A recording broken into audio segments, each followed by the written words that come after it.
नमस्कार दोस्तों, स्वागत है आपका मेरे आज के नार्सिसिस्टिक सीरीज़ के एक और नए एपिसोड में। मेरा नाम है राजीव, ये है राजीव कोचर लाइफ मंत्रा।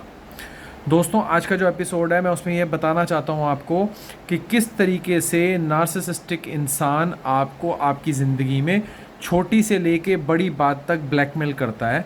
और अगर आप उसकी ब्लैकमेलिंग में आ जाते हैं तो आप अपनी ज़िंदगी के 5, 10, 15, 20, 25 साल ख़राब कर लेते हैं, ये सोच के कि आपका वो राज वो दबा देगा। लेकिन 25 साल बाद, 20 साल बाद, 15 साल बाद आपको पता लगता है कि आपने पहले ब्लैकमेलिंग में उसकी सारी बातें मानते भी रहे और बाद में वो बात जो थी वो दुनिया को ऑलरेडी पता चल भी चुकी है। तो जैसे कि आपके पति जो हैं वो आपको धमकी देते रहते हैं कि मैं तुम्हारे माँ बाप को ही बता दूंगा, ये कर दूंगा, वो कर दूंगा, वो रोते रोते मर जाएंगे, ये हो जाएगा। और तुम्हें डरा डरा के तुम्हें जो भी वो करवाना चाहते हैं, झाड़ू पोछे, घर के काम, नौकरानी बना के परेशान होके दुखी होके तुम काम करते रहते हो, ये सोच के कि माँ बाप को ना पता चल जाए। माँ बाप ने ऑलरेडी शादी पे इतना खर्चा कर दिया था, माँ बाप ऑलरेडी दुखी हैं, कईयों के घर में कर्जे भी हो जाते हैं, तो वो कहते हैं कि चलो छोड़ो, माँ बाप को क्या तंग करना।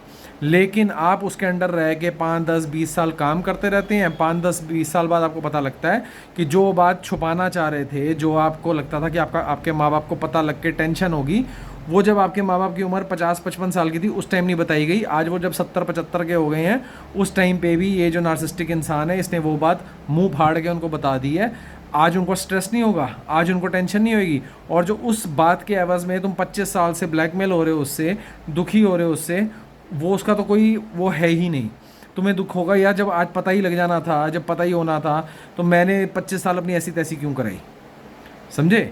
ऐसे ही नार्सिसिस्टिक इंसान जो होता है, इसकी एक प्रवृत्ति होती है आप ब्लैकमेलिंग करने की, तंग करने की, छोटी से लेके बड़ी बात तक।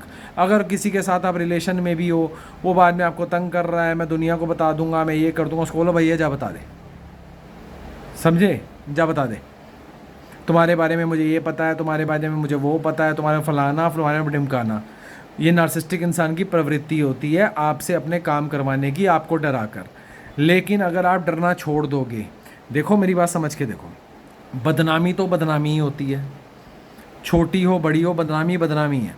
तुम आज एक बदनामी, जो नार्सिसिस्टिक इंसान तुम्हें डरा रहा है कि मैं तुम्हारी कर दूंगा, ये हो जाएगा, वो हो जाएगा, उस चक्कर में तुम 20 साल तक उसके नीचे दबे हुए हो, उसकी हर बात मान रहे हो, उसकी गाली सुन रहे हो, उसके ताने सुन रहे हो, रो रहे हो, बिलक रहे हो, ताकि ये फलानी बात दुनिया को ना बता दे। और तुम्हें 20 साल बाद जब ये पता लगता है कि जिस दिन से 20 साल पहले इसने तुम्हें कहा था कि दुनिया को बता देगा, तब से ऑलरेडी ये दुनिया को सब कुछ बता चुका, और तुम 20 साल से अपनी ऐसी तैसी ऐसे ही करवा रहे थे। समझे? अगर नार्सिसिस्टिक इंसान तुम्हारी लाइफ में, तुम्हारी ज़िंदगियों में कभी भी आके तुम्हें ये बोलता है कि मैं फ़लानी बात दुनिया को बता दूंगा, तुम्हारी बदनामी होगी, ये होगा, वो होगा, दोस्तों एक बात ध्यान रख लेना, 20 साल सज़ा काटने से अच्छा है 2 महीने की बदनामी हो जाए, 2 महीने का दुख हो जाए। 2 महीने बाद लोग तुम्हारी भी बात सुनना चाहेंगे, कितनी भी बड़ी बात हो जाए। लेकिन उस जो एक छोटी सी बात के लिए वो जो तुम्हें बदनामी कराए जा, तुम्हें डरा डरा के तुम्हारे 20-25 साल ख़राब करा रहा है, 2 महीने ही ख़राब होंगे ना, 3 महीने ख़राब होंगे, 6 महीने ख़राब होंगे, 1 साल ख़राब होगा। दुनिया के सामने तुम जवाब रखने वाले तो बनोगे। और जिस चीज़ से तुम्हें ये डरा रहा था नार्सिसिस्टिक इंसान बार बार कि मैं बता दूंगा, बता दूंगा, बता दूंगा, जब तुमने कह दिया जा बता दे, और वो बात दुनिया के सामने भी आ जाती है, उसके बाद उसके पास क्या हथियार रह जाएगा तुम्हें अपने नीचे लगाने के लिए? उसके पास कोई हथियार नहीं रह जाएगा तुम्हें अपने नीचे लगाने के लिए। तुम आज़ाद हो, तुम आज़ाद हो गए हो। जिस दिन तुम नार्सिसिस्टिक इंसान के साथ रिलेशन में आए थे, तुम्हारी बदनामी होना उस दिन अपने आप ही तय हो चुका था। क्योंकि जिस दिन तुम नार्सिसिस्टिक इंसान से रिलेशन में छूटोगे, तुम्हारी बदनामी होगी ही होगी। तो भैया, जो तुम बदनामी करना चाहता है कर दे, हो गई, हो गया, हमने सह लिया, हमारी रिश्तेदारी में तूने हमारी थू थू कराई है, ठीक है। लेकिन उस बदनामी के एवज़ में कि तू हमारे बारे में बता देगा, 25 साल, 30 साल, 50 साल उम्र भर हम तेरे पैरों की जूती बन के रहने वाले नहीं हैं, हम तेरे पैरों का कीड़ा बन के रहने वाले नहीं हैं जिसको तू मसल देगा। ये आपको प्रवृत्ति अपने अंदर रखनी ही पड़ेगी, आपको स्ट्रांग होना ही पड़ेगा। बदनामी तो आप कुछ करोगे या नहीं करोगे, बदनामी तो उसने आपकी करनी ही करनी है। वो करना शुरू हो भी चुका है, आपकी पीठ पीछे से बदनामी आपकी कर रहा है। आपको लगता है कि दुनिया को नहीं बता रहा है, बट वो आपके काम करने के बावजूद, पोचे मारने के बावजूद, घर का काम नौकर बनने के बावजूद भी आपकी बदनामी दुनिया में स्टार्ट कर चुका है।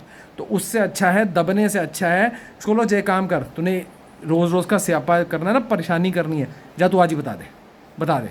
तुम्हारे बोलने के बाद उसके पास कुछ चॉइस ही नहीं रह जाएगी, क्योंकि उसको पता है वो हथियार था जिससे वो तुम्हें डराता था। जब वो हथियार ही किसी काम का नहीं रहा तो वो उसकी वैल्यू ज़ीरो हो जाएगी, उसकी वैल्यू ज़ीरो हो जाएगी उस नार्सिसिस्टिक इंसान की। क्या बिगाड़ लेगा वो तुम्हारा? स्ट्रांग बनो, इनकी थोथी बदनामी की बातों से मत डरो। एक बार बदनामी तो ये तुम्हारी करेगा ही करेगा, एक बार इसने तुम्हें रिश्तेदारी में बदनाम करना ही करना है, एक बार इसने दुनिया में तुम्हें बदनाम करना ही करना है, एक बार तुम्हें दुख झेलना ही झेलना है। तो जो 25 साल बाद दुख झेलना है वो आज झेल लो, फ्री हो जाओ। डर क्या मारा है? किस चीज़ का डर है? बदनामी का डर है? क्या हो गया? कैसा क्या गुनाह कर दिया तुमने? क्या परेशानी हो गई? और अगर तुम उससे डर के 25 साल निकालोगे, 25 साल पहले बाद में तुम सोचोगे इससे अच्छा तो बदनामी तभी कर देता, 25 साल तो बच जाते हमारी। तो इसकी बदनामी में बिल्कुल मत जाओ, इसकी ब्लैकमेलिंग में बिल्कुल मत जाओ। नार्सिसिस्टिक इंसान का हथियार होता है ये करना, और इसी से ही वो तुमसे काम कराता रहता है, तुम्हें नज़रों में गिराता रहता है, तुम्हें अपने पैरों की जूती बना के रखता है। तुम बोलो हम तुम्हारे पैरों की जूती नहीं बनेंगे, जो मर्जी करना कर ले, जा जो करना कर ले। कुछ नहीं कर पाएगा, ये कुछ कर ही नहीं पाएगा, इसका हथियार है। तुमने जिस दिन इसके सामने चौड़े होकर खड़े हो गए, ये इसकी कोई वैल्यू नहीं रह जाएगी, तुमसे बात करना बंद कर देगा, दूर रहना शुरू हो जाएगा तुम्हारे से, क्योंकि जो जिससे तुम्हें डराता था उससे तो वैल्यू रहनी इसकी ज़ीरो हो गई। तो समझो इस बात को, बदनामी तो जिस दिन तुम इसके साथ रिश्ते में आए थे तुम्हारी होना तय हो चुका है। तो 25 साल उसके नीचे नौकर बन के क्या लगना है तुम्हें? नौकर बन के क्या मिलेगा तुम्हें? तो समझो इस बात को और सीखो इस बात को।